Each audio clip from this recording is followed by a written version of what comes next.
There is no better time than here and now. One thing I just want people to remember, in the last 3 years, governments have been printing $33 trillion worth of funds.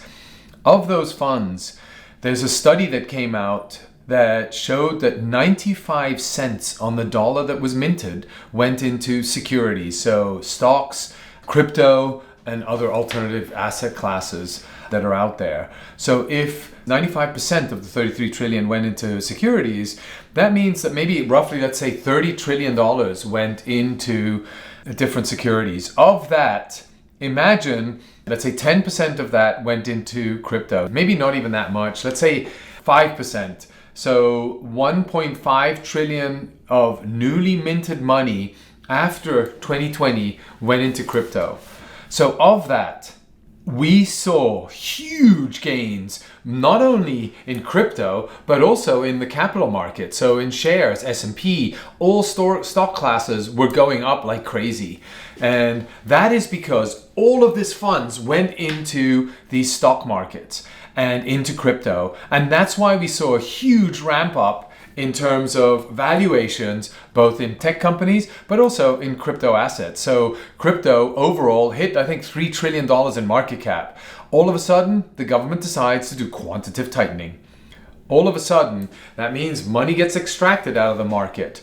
That means interest rates jumped 7, 10, 12-fold from 0% or all the way up to 1.75% in the period of 3 months, right? So huge extraction of liquidity out of the market, which meant that all these funds that had deployed money into high risk areas, 1.5 trillion into crypto, need to be extracted. And that in a rapid period of time. And crypto, obviously, across all the diversified assets that are available in crypto, I think some 14,000 different tokens that are available out there, had funds retracted from there. And these are funds that were in DeFi protocols, were locked up in proof of stake mining capabilities, right? They were locked up in various liquid tokens or liquid staking tokens, etc., or liquidity pools. All of a sudden, these need to get unwound and retracted, right? And so that happens. And now you see the valuations go from a total market cap in crypto from 3 trillion down to maybe sub 1 trillion at we're at now. So I think this is the realistic level of where we are without these institutions and CeFi players.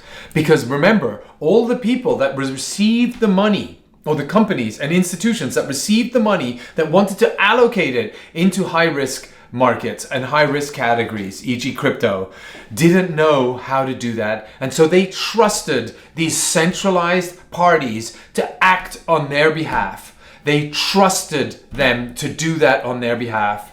And remember, crypto was set up as a trustless environment. It was set up to be immutable as a result out of that. And it was always the receiving party that was more interested in receiving the funds than the sending party. And so in this case, that's why the blockchain was set up. And in a way, we are paying for that now, but I think we are now at the right level where the organic community is today. And now what it is up to us as the organic community is to grow credible value out of this business that we have created, out of NFTs, out of automated market making capabilities, out of tokenization, the minting capabilities, the metaverse. How do we now build off the back of that and create the value on the promises that we have made? It's up to us in the community to really do so. And that's what we're now going to go do. And we've raised sufficient funds to be able to do so. If we haven't dispersed those funds irresponsibly, we now have those and the resources and the smarts and the new talent to be able to build that. So bet on people that have experience in the blockchain. Bet on people that are builders, that have execution skills and good operational talent. So that's my advice. And we are at a realistic frame right now where we should be given what has happened in the market. This is the realistic level of where we are without these institutions and CeFi players.